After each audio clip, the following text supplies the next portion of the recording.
Just given your thoughts on gold, can you just talk about your thoughts on short-term and long-term inflation fears for the U.S. dollar? Sure.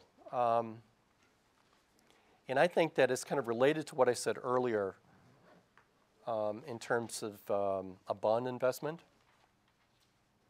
So right now I see the risks are very asymmetric. So 10-year bond rate at 2.6. I think that the market's pricing in right now about $700 billion of QE2. So if the Fed announces like a trillion dollars of QE2, then we could see the 10-year go down, and I really don't think it's going to go below 2.4%. So in the worst scenario for the US 10-year, and it's really hard to imagine, but that rate to go to 1.5%. So you're at 2.6, the downside's 1.5, and really the Armageddon downside 0, right? But what about the other side? The other side is massive. So could the rate go to 5%, 10%? Yes, of course, we've seen that historically. So to me, given that the risk is asymmetric, it's time to be short bonds, right? And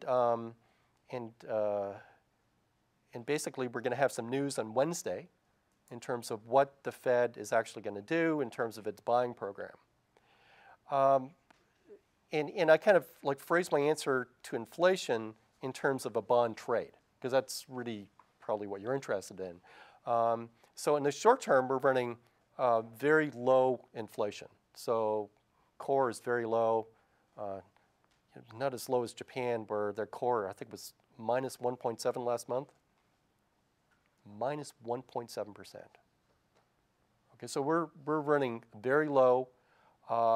Given that there is a propensity to do QE and QE2, maybe QE3, and given that it's really hard for the Fed to get the timing right, it's a really hard job. Like QE2 might have been more effective like 4 months ago or 6 months ago, and actually they were taking back. Now all of a sudden they decided they got to, go and do some more easing.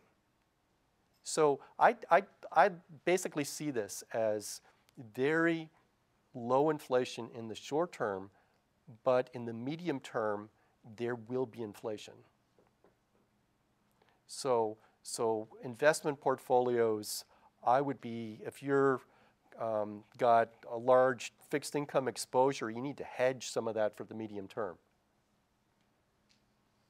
So I'm of the opinion, as I said, in terms of what's going to happen, that we will continue to see low rates for probably the next year, but then things start to head back up.